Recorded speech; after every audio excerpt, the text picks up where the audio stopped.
धन के साथ धर्म की ओर सुख की खोज।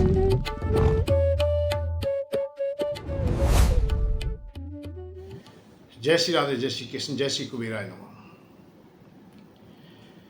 आज की सत्संग में, आज की चर्चा में हम लोग मृत्यु सम कष्टों को देखेंगे कि मृत्यु सम पीड़ा क्या है।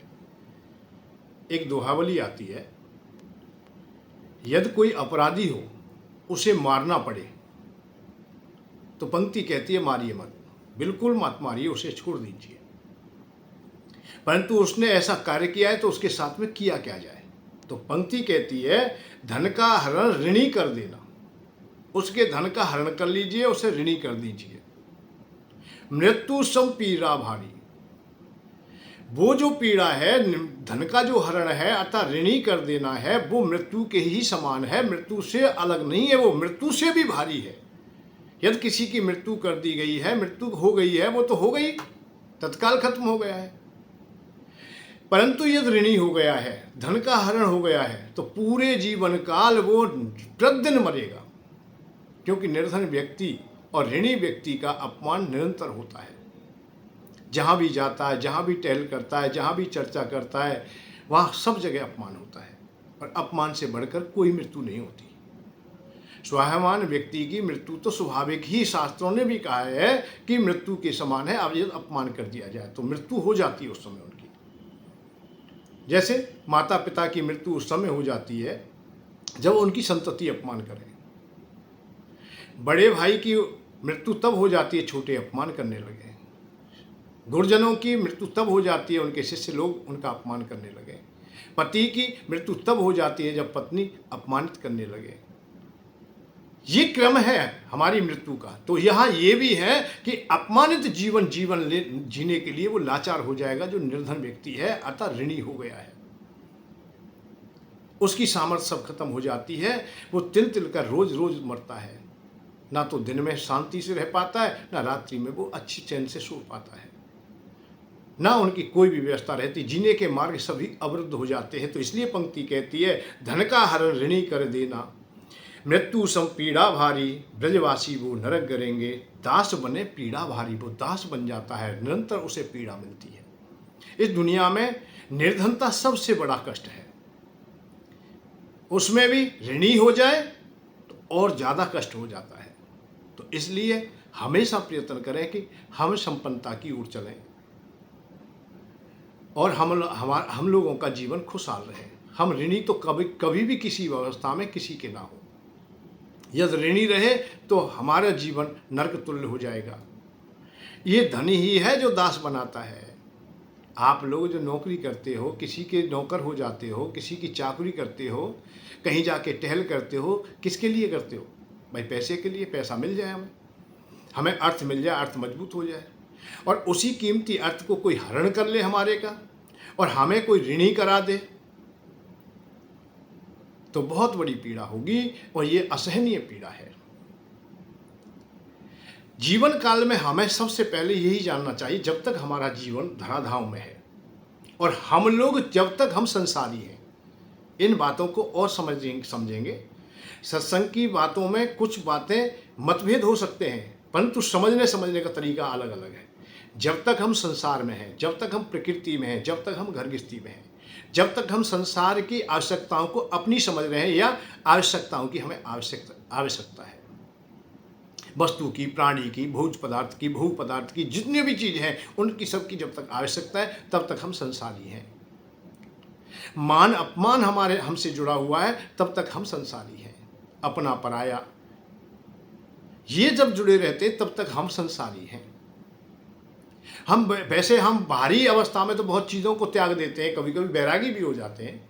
बहुत लोग तुमने बैरागी देखे होंगे, पर उनमें भी किंतु परंतु सामने है कि बैरागी कब तक बैरागी नहीं है, अर्थात परमात्मा का भक्त कब तक नहीं है, पूर्ण रूपेण कब तक नहीं है, जब तक मान अपमान से वो परे ना हो, अपने पराये से परे ना हो। एक पंक्ति आती है, कंचन तजना सहज है, कंचन तजना सहज है, जबकि ये सहज नहीं है। कंचन का भाव है पैसा तजना, अर्थ की व्यवस्थाओं को तज देना, संसार के भोगों को त्याग देना। कंचन तजना सहज है और त्रिया काने, और हमारी स्त्रियों के प्रति जो नेह है अर्थात पत्नी के प्रति हमारा जो प्रेम है वो भी हम तज दें। हो सकता है ऐसा, यहाँ तुलसी बाबा इशारा करते हैं कि हो सकता है कि ये सहज हो और तज भी दें। सहज भी है, वैसे कठिन तो बहुत है पर सहज मान लिया है, और हम भी इसे स्वीकार करते चलो सहज है कि पत्नी का हम त्यागन कर देंगे, धन का भी त्यागन कर देंगे।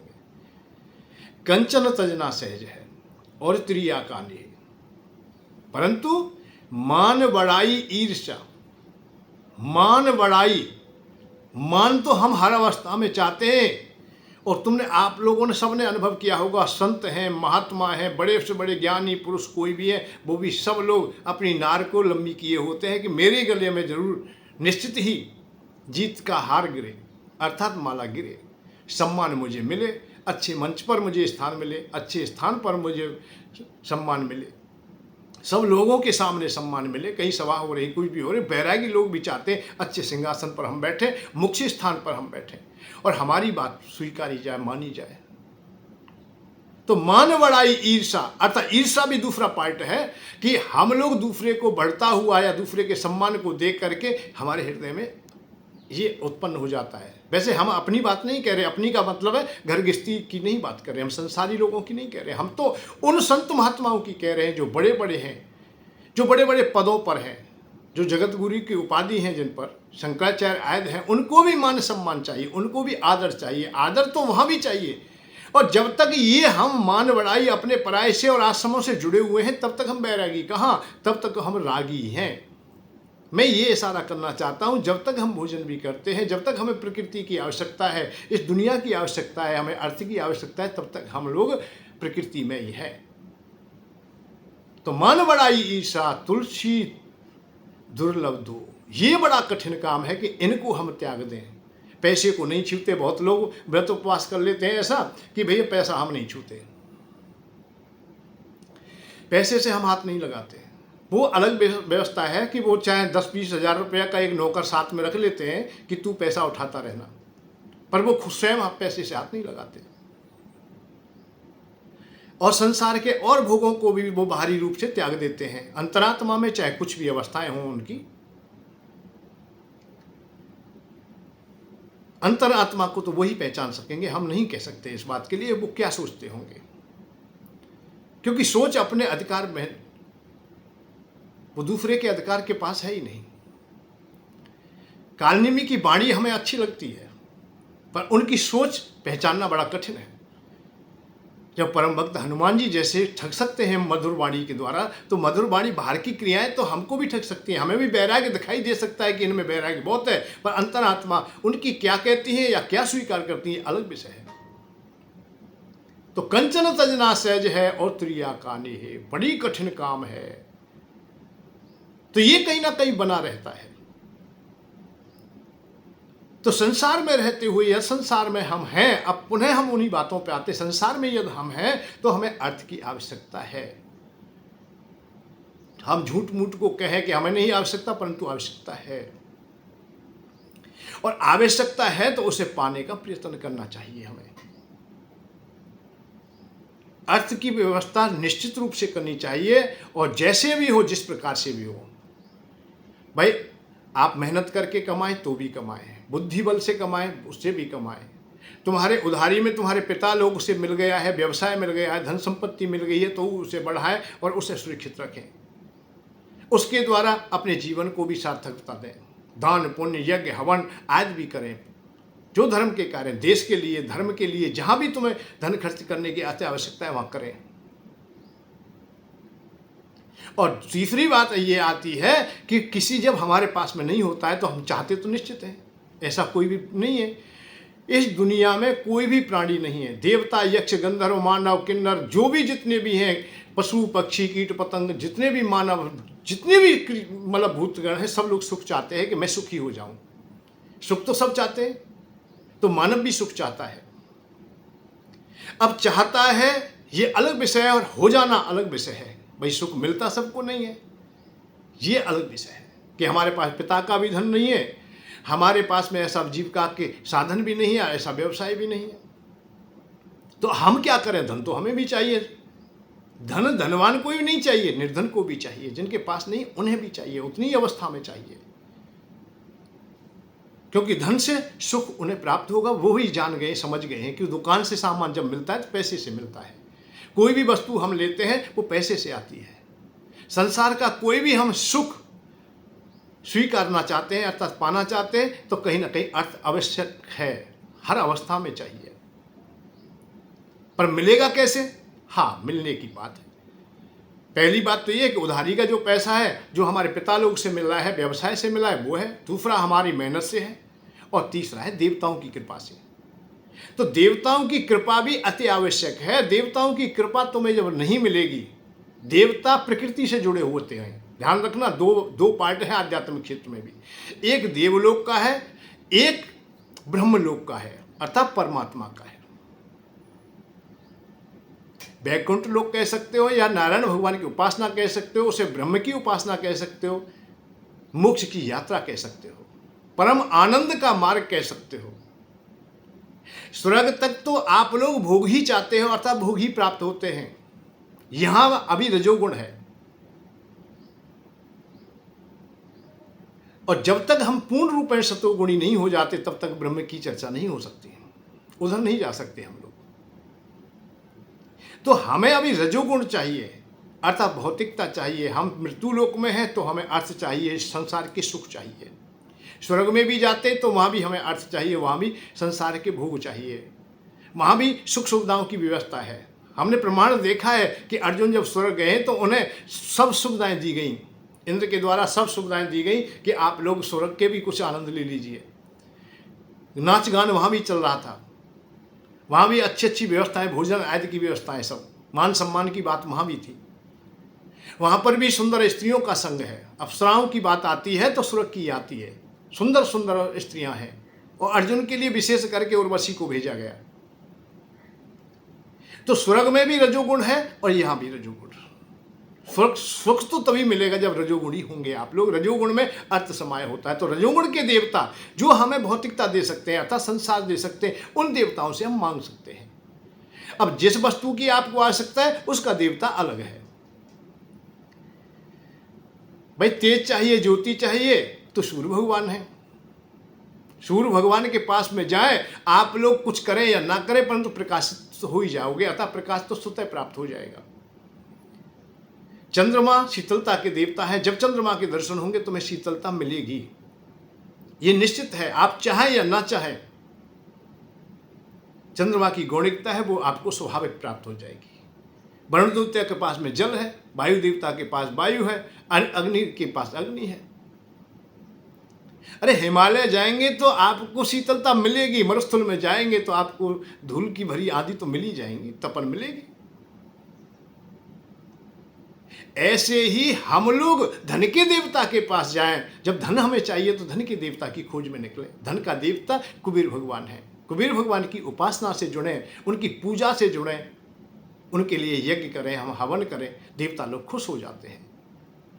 और देवता जब खुश होते हैं तो जो उनके पास है वो दे देते हैं। कुबेर जी के पास धन है, धनाध्यक्ष है, धन जितनी भी संपत्ति है सबके मालिक हैं, वो सबके स्वामी है, धनाध्यक्ष है। इसलिए हम जब धन चाहते हैं और धन के देवता से हम मांग लें, विचित्र अवस्था तब आती है। हम चाहते तो हैं हम धन, पर धन के देवता को पहचानते ही नहीं, उनकी उपासना करते ही नहीं, उनकी पूजा हम करते ही नहीं। हमारे जीवन काल में जो अधूरापन है वो यही है कि हम कुबेर भगवान की पूजा नहीं करते, अन्य देवताओं की पूजा बहुत करते हैं, सदैव करते हैं। ऐसा नहीं कि आपके पास भक्ति का अभाव है या श्रद्धा का अभाव है या आप लोग देवताओं की पूजा नहीं करते, करते हैं, निश्चित करते हैं, परंतु विपरीत करते हैं। जिन देवताओं की आवश्यकता हमें आज नहीं थी उनकी उपासना से जुड़ जाते हैं। आज जिसकी आवश्यकता है उससे हम कोसों दूर चले जाते हैं। इसलिए आप लोगों के घर में कुबेर भगवान की फोटो भी ना होगी, उनके लिए कोई मंदिर ना होगा, पूजा पद्धति में तुम्हारी में जुड़े ही नहीं है वो। जबकि हमें सबसे ज्यादा कोई आवश्यकता थी वो धन की थी, क्योंकि घर की स्थिति चलेगी तब जब अर्थ होगा। अर्थ के बगैर धन नहीं चल सकता है, परंतु अर्थ के देवता को हमने पहचाना ही नहीं। हम उन्हें पहचानते नहीं, उन्हें जानते नहीं, उनकी ओर हमारी श्रद्धा कभी गई नहीं है। चाहे कितनी भी आपत्ति काल आई, कितना भी ऋण क्यों ना हो गया, परंतु हमने कुबेर भगवान से नहीं मांगा है। हम देवी माँ से जाके मांग रहे हैं या भगवान के से जाके मांगते हैं। जहाँ जहाँ देखते हैं हर जगह हम लोग भटके हुए दिखाई देते हैं, या संत महात्माओं के पास जाते हैं तो वहाँ और द्वंद्व में फंस जाते हैं। वक्ता प्रवक्ताओं के पास में जाते हैं, कथा सुनते हैं, हजारों लोग सुन रहे हैं और सुन लिया था कि सब कष्ट दूर हो जाएंगे भाई कथा सुनोगे तो वहाँ गए, वहाँ हमें और विपरीत मार्ग मिल गया, वहाँ वैराग्य का मार्ग मिल गया, वहाँ परम ज्ञान का मार्ग मिल गया, हमें मोक्ष का मार्ग मिल गया, परम आनंद का मार्ग मिल गया। परंतु वो मार्ग हमारे या काम नहीं आए, क्योंकि हमारे हृदय में वेदना है, हमारे में पीड़ा है, हम तो ऋणी हैं, हमें तो कर्जा देना है। हमारे हृदय में तो पैसे की चाह है, पैसा चाहिए कैसे भी, हमें कोई परमात्मा नहीं चाहिए इस समय। हमारी कन्या विवाह के योग्य, हमें तो विवाह करना है। हमारा व्यवसाय डूबा जा रहा है, हम ऋणी होते जा रहे हैं, हमारा व्यवसाय अच्छा चले, हमारी तो कामना ये है। और वहां कहा कि ये संसार की कामनाएं सब मिथ्या है, सब झूठी है। लोभ सबसे बुरी वस्तु है। लोभ मत करना, किसी भी अवस्था में लोभ ना हो, इन्हें त्याग दीजिए, लोभ को त्याग दीजिए, थूक दीजिए। अब बताइए, हमारे सामने तो विषम परिस्थिति है। जिस समय हमें भूख लगी है उस समय ही हमें उपवास की बात बताई गई। जिस समय हम भूख से तड़प रहे थे उस समय हमें उपवास की बात बताई। व्रत रहो भाई, उपवास करो, तुम्हें सिद्धियां प्राप्त होंगी और तुम्हारा जीवन जब समाप्त होगा तो चिंता मत करना, तुम स्वर्ग जाओगे, वहां अप्सराएं मिलेंगी तुम्हें।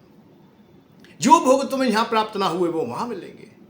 हमें आगे के लिए भेज दिया कि आज तो कुछ नहीं, आज तो तुम्हारे पास जो हो वो हमें दे दीजिए, क्योंकि हम दान पुण्य करेंगे, हम गौ माता की सेवा करेंगे, हम भगवान की सेवा करेंगे, हमने गौशाला खोली है, हमने वृद्धशाला खोली है, तुम्हारे माता पिता की सेवा करेंगे। नाना प्रकार के प्रलोभन दिए कि तुम आगे सुखी हो जाओगे।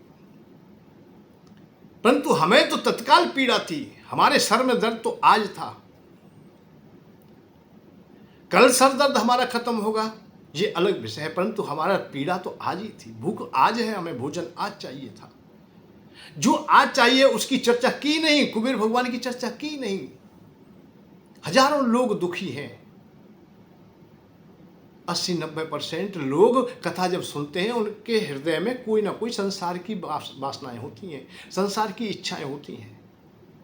पर संसार की इच्छाओं से परे ले जाने वाले सत्संग तो बहुत हुए, पर सही मार्ग देने वाला कोई ना हुआ कि तेरी भूख मिट जाएगी तो बैराग की ओर तो आप ही आ जाएगा भाई। एक किंवदंती है गांव की भाषा में, भूखे भजन न होए गोपाला और ये ले अपनी कंठी माला। भूखे पर भजन नहीं होता है, भूखा क्या करेगा? अरे भूखे उपवास करे कैसे? भूखे की समझ में तो कितना भी समझाए तो भी नहीं आएगा उपवास। भाई भूखे को हम उपवास की प्रणाली बताएं उसकी समझ में नहीं आएगा वो। हाँ, जो जिसे भूख नहीं है, जो तृप्त है, जो भोजन कर चुका है, उसे उपवास बताएं तो उसकी समझ में आ जाएगा। भाई पूरी मत खाना, कचौड़ी मत खाना, अमुक वस्तु मत खाना, ये मत खाना, वो मत खाना, ये बात बताई जाए तो बढ़िया बात है। अन्न मत खाना, तू फल खा लेना, तू मिठाई खा लेना, तू दूध खा लेना, ये बात तो समझ में आ जाएगी। परंतु जिसके पास किसी भी प्रकार का आहार है ही नहीं, जो किया ही नहीं, 2-3 दिन उसे भूखे हो गए और उसे उपवास बताएंगे तो उसकी समझ में आएगा ही नहीं कि उपवास क्या होता है। और जब उसे कभी ज्ञात हो जाएगा कि उपवास क्या होता है, कि उपवास कहते हैं जो रोटी नहीं खाता। अरे हम तो खा तो हम भी नहीं रहे कई दिन से, क्योंकि हमें मिली ही नहीं है। भाई खा तो हम भी नहीं रहे जब कई दिन से हमें भोजन मिला ही नहीं है। भाई कचौड़ी मत खाना, भाई कचौड़ी हमारे पास कचौड़ी है ही नहीं। पूड़ी मत खाना, पूड़ी है ही नहीं। खीर खाना मत, खीर है ही नहीं। रसगुल्ले है ही नहीं। जिन चीजों की खाने की बात कही वो पहले से ही उपलब्ध नहीं, पहले से ही उपवासी हैं। हम तो कई दिन से उपवासी हैं। हम तो हमसे ज्यादा बैरागी क्या होगा? हमारे पास एक भी पैसा नहीं और सर पर उल्टा कर्ज हो रहा है। कर्ज से ज्यादा त्यागी कौन हो सकता है? जो ऋणी व्यक्ति है उससे ज्यादा त्यागी इस दुनिया में कौन होगा? एक त्यागी तो होता है मेरे पास में 1 लाख रुपए है आज, उसमें से मैं 10,000, 20,000, 50,000 कितने भी दान करूं, और मैं बड़ा त्यागी कहा जाऊं? क्यों त्यागी भाई? तेरे पास तो 1 लाख है, अभी अभी उसमें तो कुछ ना कुछ बच रहे हैं, फिर त्यागी किस बात का है? त्यागी तो तब तक नहीं जब तक तू लाख भी देगा, क्योंकि तेरे पास में है। उसकी बराबरी तो फिर भी नहीं कर पाएगा जिसके पास नहीं है। और नहीं में एक और कोण बढ़ जाता है, और रोग बढ़ जाता है, और पीड़ा बढ़ जाती है कि वो ऋणी भी है, पैसा तो है ही नहीं और कर्जदार और है। वो त्यागी है जिसने अपने पास रखे हुए पैसे 1 लाख दे दिए, जबकि थे कैसे ये अलग विषय है। एकाएक कमाई के थे, या एक कहीं धरोहर मिल गई थी, या मेहनत से कमाया था, वो अलग विषय है। परंतु थे तुमने दान कर दिए, सहज कर दिए, उनमें तो कोई विशेष बात नहीं। बात उसके लिए है कि जो अभी ऋणी है, उससे ज्यादा त्यागी कहां खोजोगे तुम? जो कई दिवस से भूखा है उससे ज्यादा उपवासी कहां से खोदोगे? अब बात आती है कि ये बात क्यों बताई? हाँ, गलत बताई, सही नहीं बताई। सही बात कब होती? जो भोजन कर चुका है उसे उपवास की बात बताएं, भैया थोड़ा खा, हिसाब से खा, ये खा, जिससे कि तेरा स्वास्थ्य बढ़िया रहेगा। और जो भूखा है उसे भोजन दीजिए, उसे पहले तृप्त होने दीजिए। उसकी जब भूख मिट जाएगी तब उसे कुछ नियमावली बताना। और भूख मिटी नहीं है, नियमावली पहले से बता दी, और दिया कुछ है नहीं, या उसके पास है नहीं, या उपलब्ध नहीं हुआ, उसकी भूख तो मिटी नहीं। और भूख ना मिटेगी तब तक वो वर्षों तक उपवासी रहे, फिर भी उसका मन और चित्त वही रहेगा। जब पड़ोस में रोटी बनेगी और उनकी जलती हुई की किनारी की भी खुशबू आ जाएगी, उसकी नासिका पकड़ लेगी, उसके हृदय तक पहुंच जाएगी, उसकी भूख और तीव्र हो जाएगी, चाह दूर हो, बहुत तीव्र होगी। क्यों? कि वो अभाव में जी रहा है। यही अवस्था है एक बैरागी की है।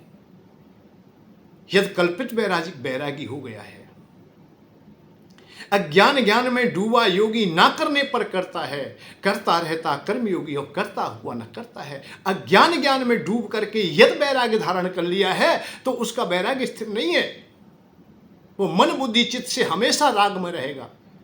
जैसे एक मौनी बाबा होठों को तो सी लेता है, अर्थात बंद कर लेता है, वाणी बाहर नहीं निकलने देता, पर भीतर भीतर बोल रहा है, कामना कर रहा है, चाह कर रहा है, इच्छा कर रहा है, बहुत प्रकार के भोग चाहता है, भोग पदार्थ चाहता है, कामनाएं नाना प्रकार की करता है, लिख के तक दे देता है। अरे क्या फायदा हुआ ना बोलने से? बोल देता जल्दी समझ में आ जाती। ना बोलने के कारण बहुत समय व्यतीत अपना किया है, अपने मस्तक को भी खराब की, क्रोध भी आया तुझे, लिख के दिया और तुमने गाली भी दी कि बुद्धू तेरी समझ में कुछ नहीं आता। यही अवस्था है कि अधूरा यदि वैराग्य हमने ले लिया, हमारा विवाह कभी हुआ नहीं, हम निर्धनता में सदैव रहे, फटियाल रहे, भूखे रहे और वैराग्य में चले गए। वैराग्य में तो प्रकृति अब परीक्षण तो करेगी भाई कहीं नौकरी भी करते हो तो तुम्हारा बायोडाटा तो लिया जाता है, तो पूछा जाता है तुम कैसे हो भाई, क्या तुम्हारी योग्यता है, क्या नहीं है, तो प्रकृति भी पूछती है। फिर ब्रह्म भी जानना चाहता है, परमात्मा भी जानना चाहता है मेरे योग्य है या नहीं है तू। और प्रकृति से जानना चाहता है तो प्रकृति नहीं चाहती है कि मेरा कोई भी व्यक्ति कहीं बाहर चला जाए, दूसरे के जहाँ नौकरी करे, अर्थात ब्रह्म के पास चला जाए, परमात्मा के पास चला जाए। इसलिए प्रकृति पास आ गई। भूखा था तो भोजन के ढेर लगा दिए। अब देखते हैं कि कितना उपवासी है, कितना बैरागी है। बहुत दिन वो नियम भी करता है, कोशिश करता है, परंतु फिर भी वो भोजन में डूब जाता है। निर्धनता से गया था, निर्धनता उसकी हृदय में समाई हुई थी, तो जब धन आता है तो धन अपनी ओर खींच लेता है। कितने बैरागी तुमने धन में नोट संभालते संभालते देखे होंगे। एक मकान नहीं 2 बनाएंगे, 2 आश्रम नहीं 4 बनाएंगे, बनाते ही बनाते जा रहे हैं, चंदा मांगते ही मांगते जा रहे हैं, क्योंकि पैसे के अभाव में गया था और बड़ी कठिनाई से पैसा देखा है, तो उसके हृदय में पैसा ही बसा है, वो जीवन भर पैसा ही पैसा, पैसा ही पैसा। स्त्री के संग से दूर रहा, विवाह नहीं हुआ। मैं ब्रह्मचारी की बात नहीं कह रहा हूं कि ब्रह्मचारी है वो, क्या नियमावली है, परंतु विवाह हुआ नहीं था। वो 40 साल का भी राजकुमार था, पर दुखी होकर बैराग्य हो गया। बाबा जी हो गए, चलो तपस्या कर रहे हो। जब तपस्या करा तो लोगों ने देखा, प्रकृति ने देखा है कि ये तो कोई सिद्ध महात्मा है, तो वहां अप्सराएं भी आने लगी। अब उसका मन डोलने लगा। यानी पहले तो नहीं मिली, परंतु बताया शास्त्रों में कि भैया योग करते हैं और साधनाएं करते हैं या दान तप करते हैं, स्वर्ग में जाते हैं तो अप्सराएं आती हैं, तो यहाँ तो भैया जल्दी आ गई। तो कितने लोग रास्ते से भटके देखेंगे तुम। क्यों? कि वे अधूरे थे, उनकी चाह थी, इच्छा थी कि हमें संसार के भोग मिले, संसार मिले। तो संसार जब हमें परिपूर्णता से मिल जाता है, अर्थात उससे संतुष्ट हो जाते, सहज हो जाते, तभी भक्ति मार्ग प्रारंभ होता है, तभी ज्ञान का मार्ग और वैराग्य का मार्ग सुगम लगता है। तो सबसे पहले हम संसार में हैं तो संसार की क्रियाओं को अपनाएं, उन्हें धुतकारें नहीं, उनसे कोसों दूर न जाएं। हमें धन चाहिए तो धन की बात कीजिए, धन से पूर्ण हो जाए तो फिर सहज हो जाइए। और धन चाहते तो सब हैं, परंतु उस रहस्य को कोई भी नहीं समझ पाता है, या सहजता से नहीं समझ पाते, या लोग नहीं बता पाते, या जो हमारे गुरुजन हैं उन्होंने नहीं बताया।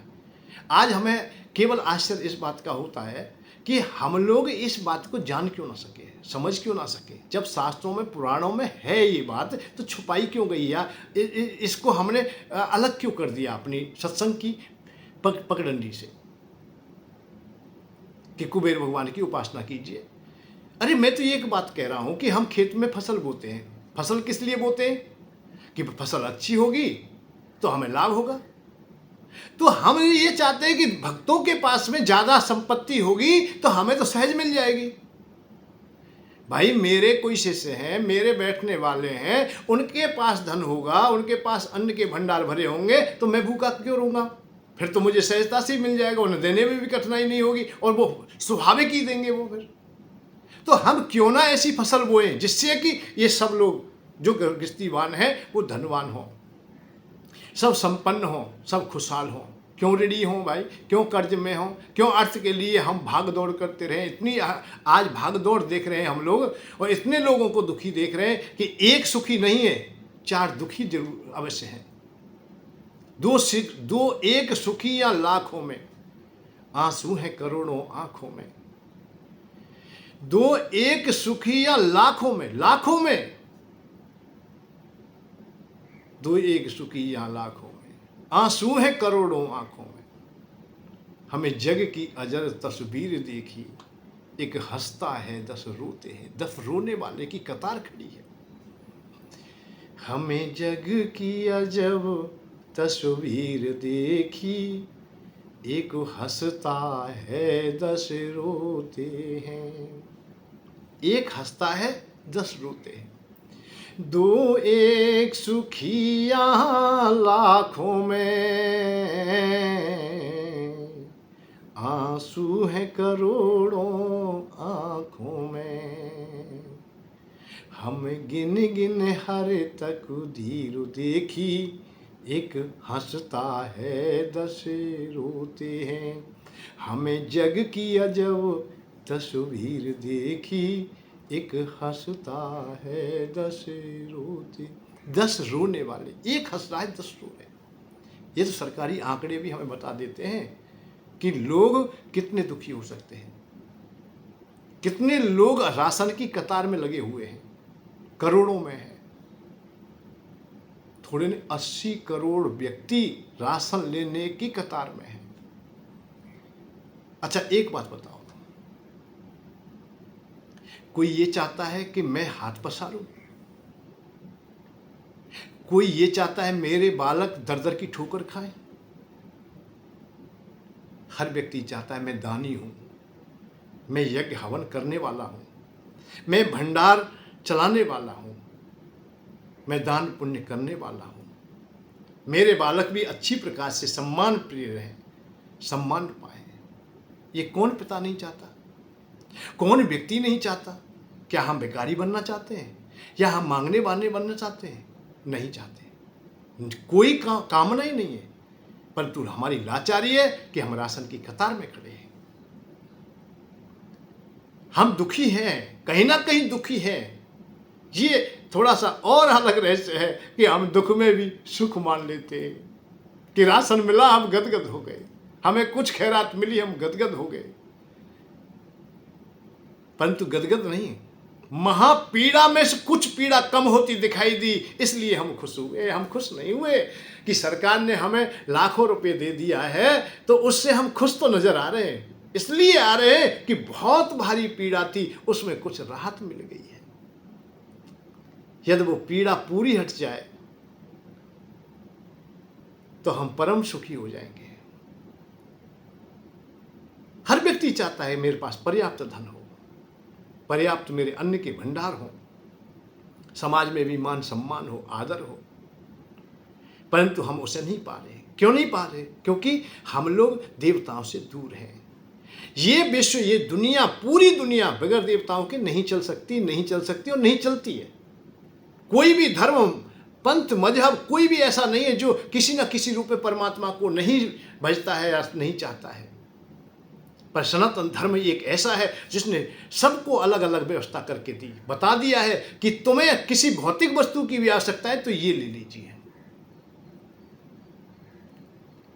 आपको ठंड लगी हुई है तो अग्नि जला लीजिए, अग्नि से तुम्हारी ठंड दूर हो जाएगी। प्यास लगी है तो जल ले लीजिए, जल से तुम्हारी प्यास दूर हो जाएगी। भूख लगी है तो भोजन करिए, फल खाइए, अन्न खाइए, इससे तुम्हारी भूख दूर हो जाएगी। ऐसे हर देवता की नियुक्ति करते हुए उन्होंने कुबेर भगवान को भी, कुबेर जी को भी वो जिम्मेदारियां दे दी कि कोई धन का अभावी है उसे धन दे देना, जिससे वो अपना जीवन यापन कर सके। परंतु हम तो वहां गए ही नहीं, वहां चर्चा हमने की नहीं। वैसे मैं आज एक बात बताऊं तुम्हें, हमारे आश्रम में निरंतर 27 साल से यज्ञ प्रणाली चली हुई है। उसमें कुबेर भगवान की भी आहुति गिरती है, उनकी भी उपासना होती है, पूजा होती है। मैं तब समस्त देवताओं की पूजा अर्चना की ओर चलता हूँ, क्योंकि जब तक मैं संसार में हूं तो संसार की भौतिकता हमें चाहिए। उस सत्र में आप लोग सम्मिलित हो जाए, सहभागी हो जाए। नहीं होते हैं तो अपने घर में भी आप कुबेर भगवान की स्थापना करें, निश्चित करें। कुबेर भगवान ही धनाध्यक्ष, धन के देवता है और वही तुम्हें धन देंगे। हृदय में कुछ ऐसा है कि भाई हम जल्दी से कुबेर भगवान की उपासना में सम्मिलित नहीं होंगे, या हम सहजता से उन्हें जान नहीं पाएंगे या समझ नहीं पाएंगे, तो आप लोग हमारे सत्र में सम्मिलित हो जाइए, सहभागी हो जाइए। अब बात आती है कि इसके लिए तो धन खर्च होगा। हाँ, खर्च तो होगा भाई, कुछ ना कुछ तो होगा ही, परंतु आप थोड़ा भी कर लेंगे तो भी आनंद आ जाएगा, तो भी तुम्हें सुख सुविधाएं मिल जाएंगी। सहभागी कैसे होंगे? केवल घी, सामग्री, पूजा का सामान, 1.25 किलो घी, 1.25 किलो सामग्री और पूजा का सामान, 50-100 रुपये आप लोग आचार्य जी के लिए दक्षिणा दे देंगे, क्योंकि दक्षिणा से ऐसा होता है यज्ञ पूर्ण हो जाता है। और ये 1.25 किलो घी, 1.25 किलो सामग्री 1 साल तक काम करेगी। ये अब ये आप कहेंगे 1 साल तक 1.25 किलो घी कैसे चल जाएगा? हाँ, इसके लिए भाई कुछ तो हम भी परिश्रम करते हैं। 1.25 किलो घी, 1.25 किलो सामग्री, पूजा का सामान 1 साल तक कैसे चलेगा? इसका एक तरीका है केवल, और उसी के द्वारा ये होता है। वो ये है कि आप सबका सहयोग होता है, थोड़ा थोड़ा थोड़ा थोड़ा सबका सम्मिलित होकर के ये समूह में यज्ञ प्रणाली चलती रहती है। थोड़ा भी आप सम्मिलित हो जाते हैं, 1.25 किलो घी, 1.25 किलो सामग्री आप शुरू करें, और थोड़ा यदि ये नहीं करवाते हैं तो थोड़ा शुल्क भी दे सकते हैं। अरे 10 रुपये की पूजा, 5 रुपये की, 6 रुपये, 7 रुपये, 8, इस तरह से भी आप सहयोग कर सकते हैं। 10 रुपये या प्रतिदिन भी आप लोग इस यज्ञ सत्र में सम्मिलित हो जाते हैं तो आपका जीवन सार्थक हो जाता है। कुछ समय के उपरांत हम लोग जो यज्ञ से हमें प्रतिफल प्राप्त होता है उसे सिद्ध यंत्र करके आपके पास भेज देते हैं। कुबेर भगवान की एक फोटो होती है, तस्वीर बहुत सुंदर होती है, उसे विराजित करेंगे आप लोग और यंत्र की आप लोग पूजा करेंगे। बहुत जल्दी से तुम्हारी अर्थव्यवस्थाएं पुष्ट हो जाएंगी। व्यवसाय डूब रहे हैं वो सही हो जाएंगे, ऋणी है ऋण से भी पूर्ण होंगे, जीविका के साधन पुष्ट होंगे, घर में एकाएक धन हानि है वो रुक जाएगी। इस सत्र में सम्मिलित हो जाइए, बहुत सस्ता है। जीवन में बहुत खर्चे, बहुत क्रियाएं, घरगृहस्थी अब चलती है 100-200 से 500 रुपये के बगैर कोई भी घरगृहस्थी नहीं चलती, चाहे गरीब से गरीब हो, कैसा भी क्यों ना हो। उसमें से 10 रुपये आप लोग, 10 रुपये का जबकि कोई सामान बाजार में नहीं आता है, कोई दरवाजे पे आ जाए तो वो भी शायद खुश ना हो 10 रुपये से। बहुत सस्ता काम है। 10 रुपये आप लोग पूजा में सहभागी हो जाते हैं तो आप पर कुबेर भगवान की निश्चित कृपा होगी। साल में एक बार सत्र विशेष रखा जाता है, उसमें आप सब लोग आ सकते हैं। अब बात आती है कि और भी पैसा, नहीं नहीं, 1.25 किलो की 1.25 किलो सामग्री पूजा आदि के सामान के अलावा, या आप शुल्क रखते हो 10 रुपये, 9 रुपये, 7 रुपये, जो भी रखते हो उसके अलावा कुछ नहीं दिया जाता है। डाक खर्चा भी तुमसे नहीं लिया जाता है। अब इससे ज़्यादा और तो मैं ज़्यादा नहीं कह सकता। यदि आप लोग 5 रुपये भी रोज दे देंगे, अर्थात 5 रुपये की पूजा भी आप करेंगे, तो उससे भी तुम्हारा 1 साल तक क्रम चलता रहेगा और जीवन सार्थक हो जाएगा। भटके बहुत हैं हम लोग, मार्ग से बहुत भटके हैं। तुम्हें ऐसा सुगम मार्ग किसी ने नहीं बताया। वही बातें सब अधूरी रही, क्योंकि आवश्यकता हमें संसार की थी, हमें संसार से परे भेज दिया। ना हम संसार में रह सके और ना संसार से हम बाहर जा सके, ना हम मोक्ष पा सके और ना हम बंधन को तोड़ पाए, ना हम सुखी हुए ना आनंद की खोज में रहे, हम दुखी के दुखी रह गए। इसलिए आप लोग सत्र में सहभागी होइए। बताने वाले तो ना जाने क्या क्या बता गए, हमें वो वैराग्य बता गए जो हमारे काम का नहीं था। वैसे मैं वैराग्य से मेरा विरोधाभास नहीं है, क्योंकि वैराग्य तो स्वाभाविक है। संसार से अरुचि का नाम वैराग्य है। ज़्यादा भोजन कर लेते हैं, बमन होने लगती है, उल्टी होने लगती है, इसी का नाम वैराग्य है। जब तुम्हें अरुचि हो जाए, अच्छा ना लगे, अरे ये तो सब बेकार है, किसी भी विषय में तुम्हें ऐसा लगे कि ये बेकार है, ये हमारे प्रयोजन में नहीं है, हमारे लिए योग्य नहीं है, उसी का नाम वैराग्य है।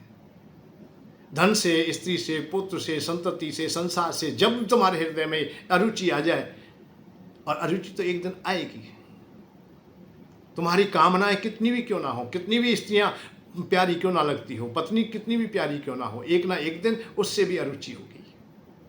क्योंकि शरीर का एक स्वाभाविक धर्म है कि शरीर थकान की ओर आएगा, काम धीमे धीमे शांत भी होगा, कामनाएं भी शांत होंगी, संसार के भोगों की जितनी भी कामनाएं वो सने सने परास्त होंगी, पराजित होंगी या थक जाएंगी। उस समय आप अपने योग को बढ़ाते चले जाना। इसी का नाम संन्यास है, इसी का नाम वैराग्य है। यही वानप्रस्थ की क्रियाएं प्रारंभ हो जाती है कि एक एक करके हम त्यागते चले जाए, सहज होते चले जाए। अभाव में जाओगे तो भाव जब आएगा तो भाव में बह जाओगे, और भाव से जाओगे तो स्वाभाविक ही तुम तृप्त रहोगे। फिर तुम्हें कोई भी भाव बहा के नहीं ले जा सकता है, कितना भी धन क्यों ना आए। धन जब तुमने घर देख लिया है तो फिर वैराग्य पा करके फिर धन की ओर क्यों दौड़ोगे। जब घर गृहस्थी भोग ली है, सुंदर स्त्री तुम्हारा संग लिया है, पूरे जीवन काल तुम्हारी स्त्री या तुम्हारी पत्नी का संग रहा है, फिर वैराग्य में जाकर के कोई स्त्री सुंदर से सुंदर आए, फिर हमें उसका क्या करना है। स्त्री तो हमारे घर ही थी, तो हम वैरागी क्यों होते। पैसा तो हमने घर में ही बहुत कमा रहे थे, या घर में ही बहुत पैसा था, हम आश्रम में बैठकर पैसे गिनेंगे, हम क्यों करेंगे, हमारा क्या आवश्यकता है।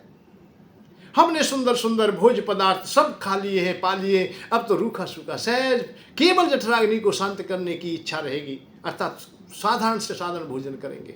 क्यों खाएंगे, सुंदर भोजन करते तो घर पे ही बहुत कर रहे थे। मेरा कहने का इशारा यही है कि जब तुम तृप्त होके चलोगे, यहाँ से पूर्ण करके चलोगे अपने को, फिर तुम फंसोगे नहीं, और अधूरे चलेगे तो फंसे के फंसे रहोगे। आज की अवस्था में जितनी भी वैराग्य की चर्चाएं हुई, उन्होंने तुम्हें अधूरों को बताया, अधूरे ज्ञान दिए, जो पात्र नहीं थे उनको दे दिया। जिनको अभी संसार की कामनाएं थी, जिनके हृदय में अभी भोग भोगने की इच्छाएं थी, उनको वैराग्य देने में लग गए। वहां द्वंद्व हो गया, ना तो वैरागी हो सके और संसार के काम कर ना सके, क्योंकि वो सत्संग में जाते हैं, वो तो बैठते हैं वहाँ।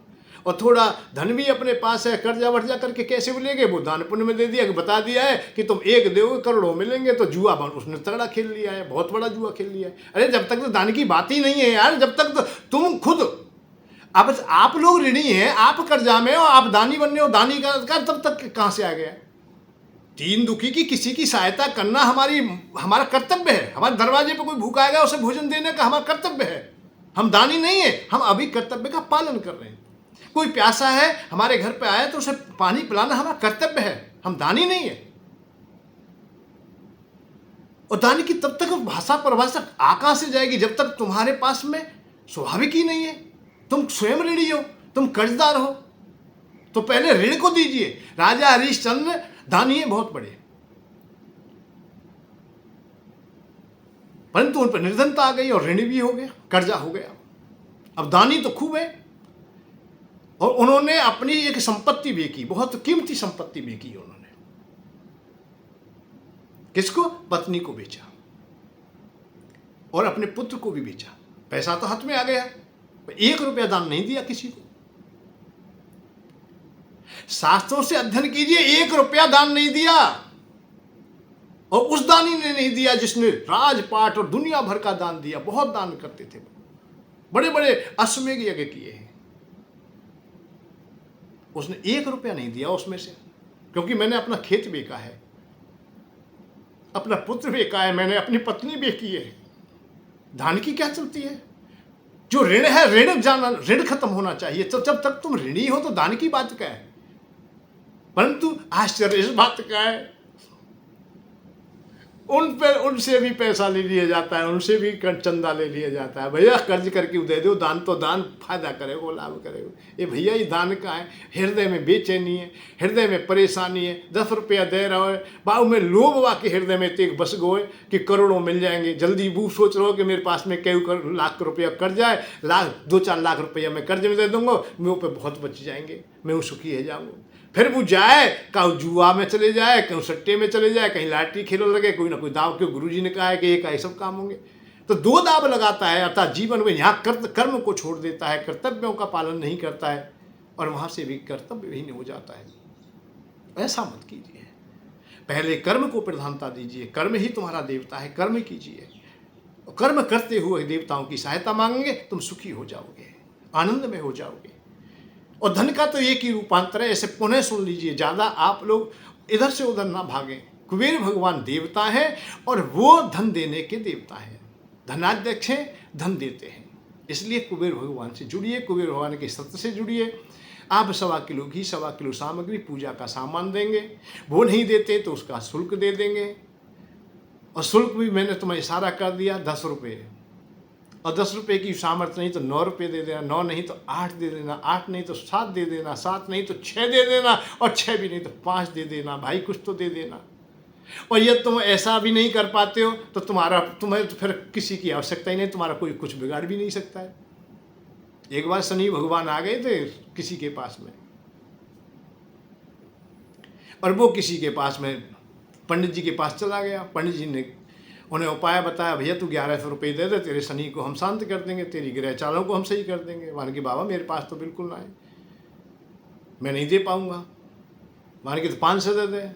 मान के बाबा ना है मेरे पास में, ना है, मैं बिल्कुल नहीं। तो 250 ही दे दे यार, कसूर दे दे। मान के बाबा तू मजाक कर रहा होगा। अरे मैं मजाक क्या करूँ, 100 रुपये नहीं दे सकेगा। मान के ना, अरे मैं तो 10 कहने को इशारा हो, वो 50 पे हुआ आएगी, पर बू अड़ेगो मान के बाबा मैं 50 नहीं दे सकूँ, मैंने 10 भी कुछ भी ना दे सके। बाकी ना ना ना ना पैसा ही ना है बाबा, वो पे बिल्कुल सांच कह रहा हूँ, पैसा ही ना है। तो कंधा पे हाथ रखो, सर पे हाथ फेरो पंडित जी ने। बाकी बेटा जा, शनि तेरे कुछ ना बिगाड़ पावे, वो निकल जा तू आराम से, कोई परेशानी ना है, तो कोई दिक्कत ही ना है, तेरे का कुछ करने की जरूरत है। तो जो 5 रुपया उजा हवन कुबेर भगवान की पूजा में ना दे सके तो भैया फिर तो खैरात की लेन ही बढ़िया है, भाई में लगे रहो, फिर कोई परेशानी ना, कोई दिक्कत ना तो फोन करवेगी, ना बात करवेगी, ना चर्चा करने की। समझ गए ना? क्योंकि हम देवताओं की पूजा में जब तक हम सहभागी ना होंगे, देवताओं की पूजा बगैर अर्थ के नहीं चल सकती है। क्योंकि देवता देने वाले, उनके लिए हवन अति आवश्यक है। शास्त्रों को पढ़ें, पुराणों को पढ़ें। जब तक हवन की आहुतियों के द्वारा उनके पास गंध नहीं जाएगी तब तक वो तृप्त नहीं होंगे। यज्ञ से ही देवता खुश होते हैं, और देवताओं से ही प्रकृति खुश होती है, और प्रकृति से समस्त जीवन हमें प्राप्त होता है। इसलिए कुबेर भगवान की उपासना से निश्चित जुड़ें, हर अवस्था में जुड़ें। मैं ये नहीं कह रहा तुम उन गुरुओं को छोड़ दीजिए या उन साधनाओं को छोड़ दीजिए, जिन्हें कर रहे हैं उन्हें करते रहे, जो तुम्हारे गुरु हैं उन्हें मानते रहे, कोई परेशानी नहीं। मैं किसी का गुरु हूं ही नहीं, मैं गुरु नहीं बनता हूं, मैं तो मित्र या सखा बनता हूं। तुम्हारी पीड़ा को सुनने के लिए हूं मैं अपनी बात कहने के लिए हूं, अपने हृदय की बात में उड़ेलने के लिए हूं। उन वैराग्य की चर्चाएं तो मैं भी बहुत अच्छी प्रकार से कर सकता हूं, कोई परेशानी नहीं। उन ज्ञान की बात मेरे पास भी कम नहीं है, परंतु जब ज्ञानी होऊंगा तो मैं सुनाने का प्रयत्न करूंगा, और जब ज्ञानी होऊंगा फिर सुनाऊंगा ही क्यों। बैरागी होऊंगा तो मैं बैराग की बात सुनाऊंगा, पर बैरागी होऊंगा तो मैं सुनाऊंगा ही क्यों। मैं ब्रह्मज्ञानी होऊंगा तो ब्रह्म की बात मैं सुनाऊं, फिर मैं क्यों सुनाऊं भाई। ब्रह्मज्ञानी जब मैं हो गया, मुझे लेना क्या है संसार से, दुनिया से, तो मैं क्यों सुनाऊंगा। तो अधूरे तो चिल्लाएंगे भाई, अधूरे जितने भी चिल्लाएंगे। मैं तो अभी इन विषयों को स्वीकारता हूं। मेरे हृदय में काम भी है, मेरे में क्रोध भी है, लोभ भी है, मोह भी है, ये सब विषय मेरे पास में है। इसलिए मैं कह रहा हूं कि विषयों से तृप्त हुई। विषयों से तृप्त होने के बाद बड़ा शांति का अनुभव होता है, बड़ा आनंद आता है, और संसार के समस्त भोग, यज्ञ आज प्रणाली भी तुम्हारी, दान पुण्य की भी, ये बगैर अर्थ के नहीं चल सकती। हिम से हिमनद बहते रहते, धन से धर्म भी बहता है, और रेत के जहाँ पर्वत होते ब्रजवासी नीर बहाता है। धन से धर्म बहता है, धन से हृदय में शांति मिलती है। पंडित बलशाली भयो ब्रजबंधु भयभीत, पंडित हो जाता है, ज्ञानी हो जाता है। धन में बड़े गुण हैं भाई, धन बहुत ही है। धन से धर्म कामना पूर्ति, मिलता स्वर्ग हर्ष भी है। धन से धर्म कामना पूर्ति, कामनाओं की पूर्ति होती है, और धर्म भी मिलता है। धन तुम्हारे पास है तो धार्मिक हो जाओगे, हृदय में हर्ष भी होगा, कामनाओं की पूर्ति होगी, स्वर्ग भी मिलता है। अध्ययन शास्त्र क्रोध वीरता, मिलता दमन हर्ष भी है। अध्ययन, तुम ही ज्ञानी कहे जाओगे, तुम ही ध्यानी, बहुत चीजें, बहुत, आप लोग सब कुछ है तुम्हारे पास धन हो तो। पढ़े लिखे ज्ञानी तुम्हारे मुनि में रहेंगे, तुम्हारे पास धन हो तो। और आज ऐसा ही होता है, धनवान जो व्यक्ति होते हैं वो अनपढ़ होते हैं या कम पढ़े होते हैं, पर पढ़े पढ़ाए ज़्यादा जो पढ़े लोग हैं वो उनके लिए नौकरी करते हैं। धन की ये गौणिकता है, धन बहुत कुछ बदल देती है। तो धन पाने का प्रयत्न कीजिए, फिर दान भी होगा, पुण्य भी होगा, धर्म भी होगा, शांति भी मिलेगी, और मोक्ष के लिए भी प्रयत्न करेंगे। कुबेर भगवान की उपासना से जुड़ जाइए। समय की प्रतीक्षा, समय बड़ा कीमती है, इस चला ना जाए। समय जाए पर समय ना आवे, ना पावे नग दीते, मन पछतैवो अवसर बीते। समय यदि चला गया तो फिर तुम्हारे हाथ में कुछ नहीं रहेगा, क्योंकि ये मानव जीवन मिला है। आगामी जीवन को सार्थक बना लीजिए। मैं तो यहाँ तक कहता हूँ कि तुम्हारा जीवन जैसे जैसे व्यतीत हो गया, ये तो हो गया, पर आगामी जीवन तुम्हें जो प्राप्त होने वाले उनको तो सार्थकता दे दीजिए। तुमने जीवन यापन जैसे कर लिया है, तुम्हारा जैसे हो गया वो हो गया है, या कर रहे हो, तुम तो अपना समय व्यतीत कर दोगे। आने वाली पीढ़ी को तो कम से कम सुख का मार्ग दे दीजिए, कम से कम उनको तो उस अवस्था तक आने दीजिए, उन्हें किसी की टहल ना करनी पड़े, या ऋण हो करके किसी के सामने गिड़गिड़ाना ना पड़े, दर दर की ठोकर ना खानी पड़े। अपने लिए नहीं तो बच्चों के लिए तो कुछ सोचिए। यदि ना सोच सके तो तुम पिता सही नहीं हो, तो मानव सही ना हो सके। इस दुनिया में आकर के आप भार मात्र हो गए, यश ना कमा सके, दान पुण्य ना कर सके, धर्म ना कर सके, ज्ञानी ना हो सके, बलवान ना हो सके, शीलवान गुणवान कुछ ना हो सके। ऐसा न विद्या तपो न दानम ज्ञानम न ध्यानम गुणो न धर्म ते में तो लोके भूमा भूता मनुष्य रूपे मृग चरंती। अब तुम मृग के समान हो जाओगे। अपने को कुछ सार्थकता दीजिए। सार्थकता तब होगी जब अर्थ होगा। मेरी बात बहुत खंडन की जाती है, बहुत कही जाती है, बहुत संत बात कह सकते हैं मुझसे, बहुत कहेंगे कि तुम धन की बात करते हो, लोभ की बात करते हो। ये बात कोई कहने की थोड़ी है। बहुतों ने तो यही बात कही मुझसे, ये कहने की नहीं है। बात मेरी भी समझ में आता है कि ये बात कोई कहने की नहीं है। कभी कभी हम जब छोटे थे, अपने गुरुकुल में पढ़ते थे, तो कई बातें मोड़ की ऐसी आ जाती, घर गृहस्थियों की आ जाती, स्त्री पुरुष के संग की बात आ जाती। तो हमारे गुरुजी क्या कहते, जब तुम बड़े हो जाओगे तुम आप समझ जाओगे। कुछ ऐसी आ जाती जो मर्यादा की बातें थी, तो वो गुरुजी इशारा कर देते, तुम बड़े हो जाओगे तो आप समझ जाओगे। तो ऐसे ही भैया, काम क्रोध लोभ मोह की विषय की बात आप समझ जाएंगे, या समझने की बात है, ये बात कह के टाल दिया कि कहेंगे नहीं। नहीं कहेंगे तो हम अधूरे रह जाएंगे। हम गलत रास्ते से भी समझ सकते हैं, गलत काम भी कर सकते हैं, विपरीत भी हो जाएंगे हम लोग। हमें धन के बारे में, लोभ के बारे में पूर्णता से बताया होता तो हो सकता है कि हम चोरी ना करते। हमें बताया नहीं कि धन कैसे प्राप्त होगा, कौन कौन हमारे सहायक है इसमें। पूर्ण रूप में इसकी व्याख्या सही तरह की नहीं, अधूरी रख दी। हर विषय के बारे में यदि बताया, क्रोध के बारे में बताया, क्रोध होना चाहिए भाई तुम्हारे पास, उन्होंने कहा होना नहीं चाहिए। मैं कह रहा हूं होना चाहिए, होने को बताया होता। क्रोध आवश्यक है तुम्हारे पास, क्रोध नहीं तो तुम्हारा जीवन बेकार है। काम नहीं तुम्हारे पास तो तुम्हारा जीवन बेकार है, ये नहीं बताया। लोभ नहीं तो तुम्हारा जीवन बेकार है, मोह नहीं तो जीवन बेकार है। हमें विषय बता दिए कि ये सब फांसने वाले, ये तुम्हें नरक में ले जाएंगे। अरे नरक में जब जाएंगे, पर आज तो हम महानरक में पड़े हैं। हम ऋणी हैं, हम कर्जदार हैं, हम दूसरी टैल कर रहे हैं, दूसरी नौकरी कर रहे हैं, दूसरी चाकरी कर रहे हैं। ज्यादा नरक कब मिलेगा हमें भाई? आज हमारी सने सने होकर के ऐसी मत और वृत्ति बन गई है कि हम नौकर ही होना चाहते हैं। सब ज्यादातर सब लोग आंदोलन कर रहे हैं कि हम नौकर हो जाएं, हम नौकर हो जाएं। मालिक बनना चाहते ही नहीं, क्योंकि उन्हें बताया ही नहीं गया तुम मालिक होइए। मालिक होना सीखिए, स्वामी होना सीखिए, सम्मान को बचाना सीखिए, आदर के साथ जीना सीखिए, सम्मान के साथ जीने का मार्ग खोजिए। और ये तब होगा जब तुम्हारा मन बुद्धि चित्त सब पुष्ट होगा। अरे धन से बहुत कुछ होता आता है, शरीर भी बढ़िया रहता है, क्योंकि भोजन मिलता है, खुशियां मिलती है, शरीर बढ़िया है। पहला सुख निरोगी काया, निरोगी काया मिल गई है तुम्हें, देह मिल गई, तुम सुखी सुखी हो। दूसरा सुख घर में हो माया, माया भी तुम्हारे पास धन है तो तुम रडुआ भी नहीं रहेंगे। मैं कह रहा हूं इस बात के लिए, चाहे तुम कैसे भी हो, काले भी वो सुंदर लगोगे, कुरूप भी अच्छे हो जाओगे, टेढ़े मुंह के भी सीधे मुंह के हो जाओगे जब तुम्हारे पास धन है और शरीर तुम्हारा स्वस्थ है। तो बढ़िया सुंदर से सुंदर स्त्री अतः कन्या तुमसे शादी कर लेगी, विवाह कर लेगी, और वो भी प्रसन्न रहेगी, खुशहाल रहेगी, सुंदर संतान होंगी। ये चार ही सुख हैं। पहला सुख निरोगी काया, दूसरा सुख घर में हो माया, तीसरा सुख फुलच्छन नारी, अच्छी नारी, और चौथा सुख पुत्र अधिकारी, अर्थात पुत्र भी सुयोग्य हो जाए। ये चारों सुख मिल जाएंगे तुम्हें, मिले धरे, मिले हैं, नजदीक हैं तुम्हारे, पर ले नहीं पा रहे हैं। भाई क्या करें?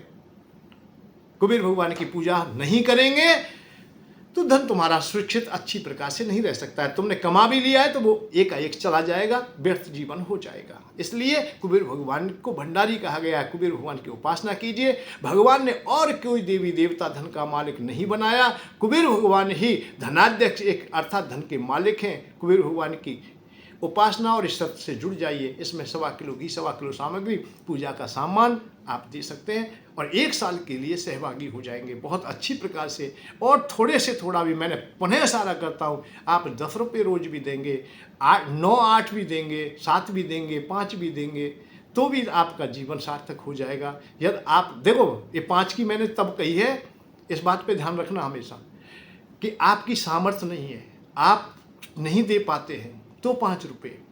देने वाले के लिए तो 6, 7, 10 रुपये ही देने चाहिए, ज़्यादा से ज़्यादा देना चाहिए, क्योंकि यज्ञ है, इसमें सहयोग होगा। आचार्य भी खुश रहेंगे, पंडित लोग को खुश होंगे, सब खुश रहेंगे।